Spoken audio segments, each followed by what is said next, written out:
What's going on, everyone? Welcome back. In this video, we are looking at the NBA slate for this afternoon. Happy Super Bowl Sunday to everybody out there. We have a big game tonight in football, but also have some basketball today starting at 1 o'clock this afternoon. So, good thing is that all this basketball will be over before the Super Bowl starts. So, I know some of you guys will definitely be playing this slate. I wanted to get a video out.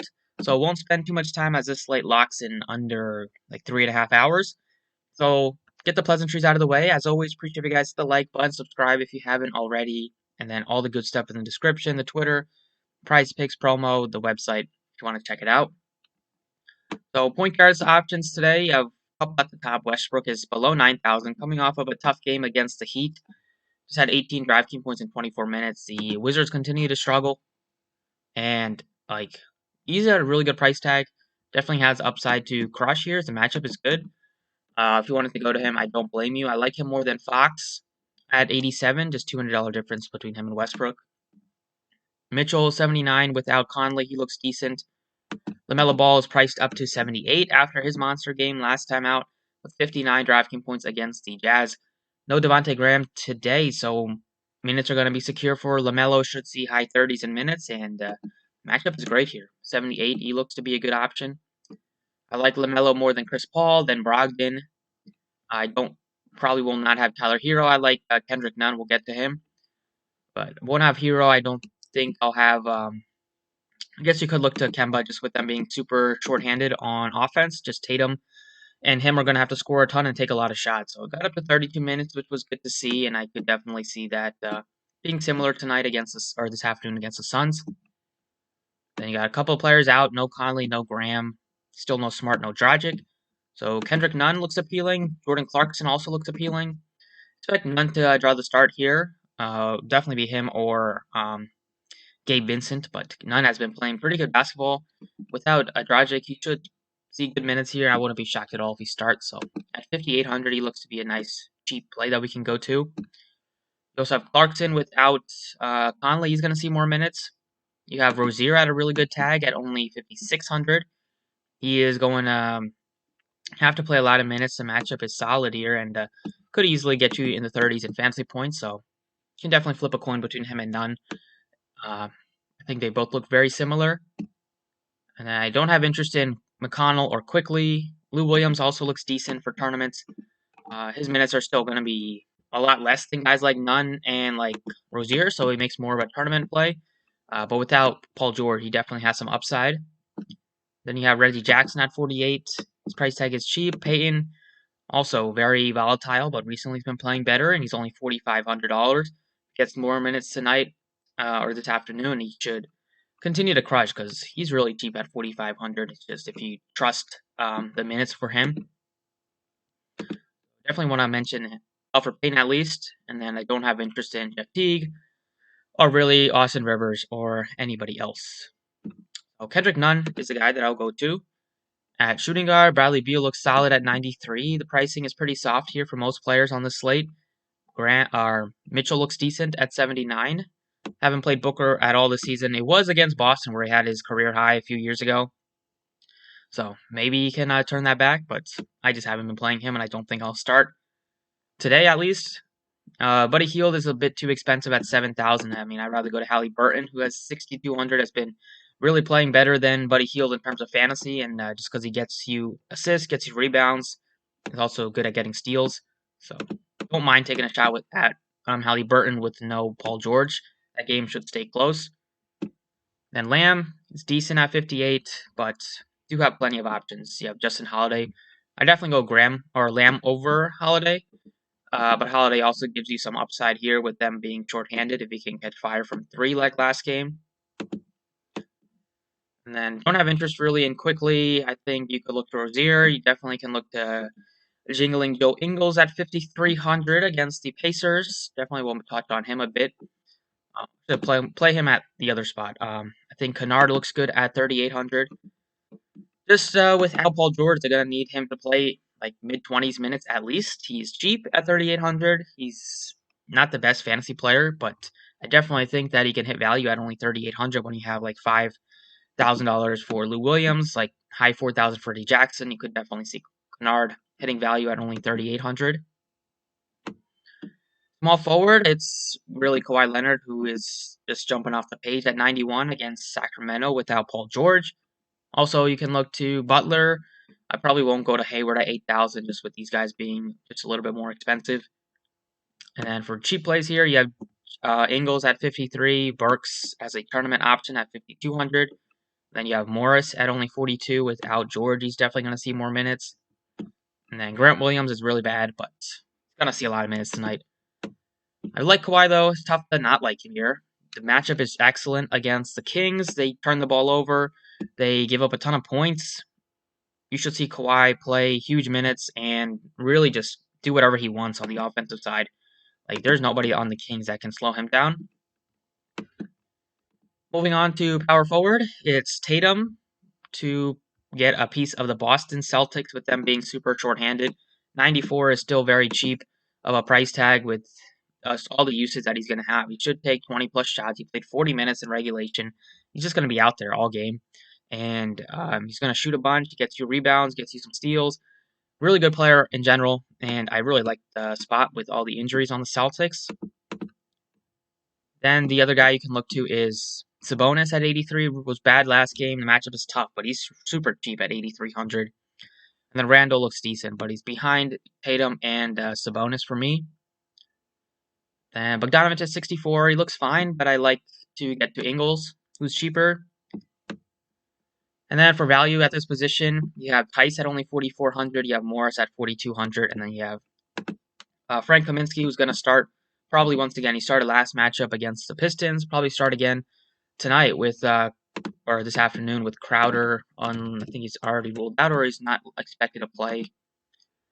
He's doubtful, so should see another spot start for Kaminsky, getting you some decent minutes. Can maybe light it up from the floor.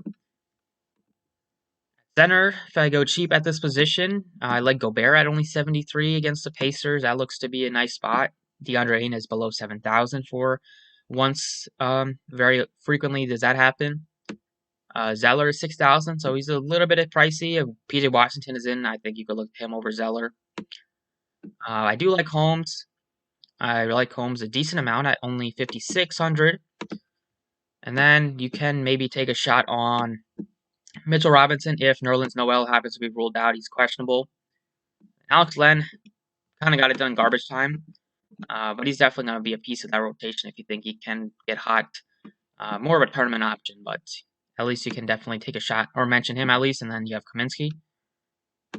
But Holmes is only 5,600. That price tag very rarely goes below 6,000 for a guy like him. The matchup is definitely not easy against the Clippers, but no Paul George. This game is close, and he stays out of foul trouble. Should be getting you like 30 plus minutes out of him at least, and definitely gives you some sort of a ceiling. Like very often has he gone over 30 drafting points. He's gone over 40 drafting points as well a few times this season. Sometimes he just gets you in the teens and that can kill you, but at only 5,600, I'm willing to take a shot on a pretty short slate. And then last but not least, here at the guard spot, we have go ahead and plug in Joe Ingles at 5,300. Just probably start in place of Conley, kind of take more of the ball handling role. He had 11 assists jumping in when Conley left the game. Conley did play like 20 minutes last game, but Ingles is just going to be more of the ball handler, and he can get you probably a double-double. He doesn't take a ton of shots, but does take some smart shots, and he is a decent fantasy player, at least when he's given some good minutes. So that's pretty much it for the DraftKings side. Quickly touch on my FanDuel picks. Alright, FanDuel is definitely pretty interesting of a slate here, just with the pricing, because you don't have very many centers that you want to pay up for. We'll start at point guard here, where you have Westbrook as your most expensive guy at 97. On like DraftKings, he's a little bit more expensive than Fox. DraftKings is 200 more, FanDuel is 1,000 more.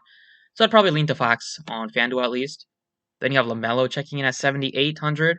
Definitely looks good. I think he'll be pretty popular. So if you want to be different, there are a bunch of cheaper options that we can go to, or you can pay up for Fox, who will probably be low owned.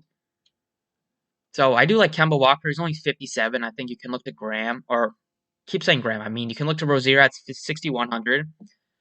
But Kemba looks solid at 57. And then definitely you can look to Kendrick Nunn at only $5,000. Like Nunn and Nunn and Kemba look good for their cheap value plays, and maybe you can punt with like a Teague, but I mean I haven't been playing much of him, so probably look to LaMelo, Brogdon, Kemba, and like Kendrick Nunn are the couple that I'm considering. I like Kemba the most though. He's only 57. Price tag is still nice on him. No Smart, no Brown, just more usage, more shots. If the minutes continue to go up a little bit, that's just going to be even better. Like he should be around $7,000 with those guys being out. We're getting a nice bargain on him.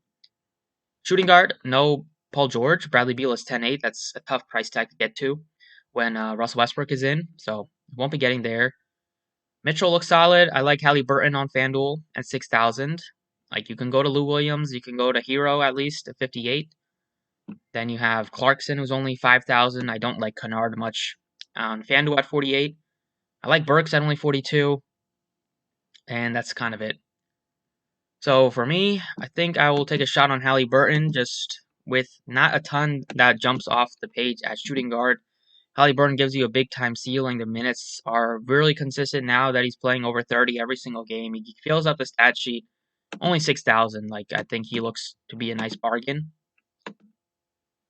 Small forward, it's you definitely have your couple of guys to pay out for. You have Kawhi, Jimmy Butler, and Gordon Hayward. Hayward looks better on FanDuel at only 76. But it's gonna be tough for me not to have Kawhi Leonard without Paul George.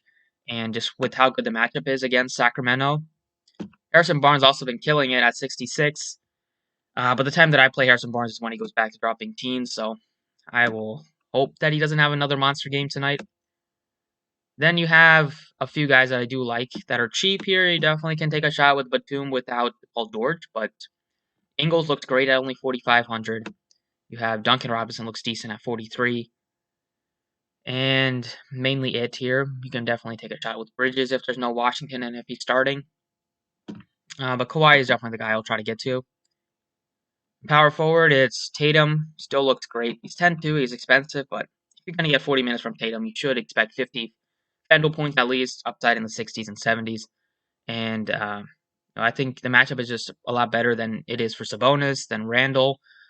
So I still like Tatum the most, then Sabonis, then Randall on FanDuel. I probably won't get the Bam with Butler back.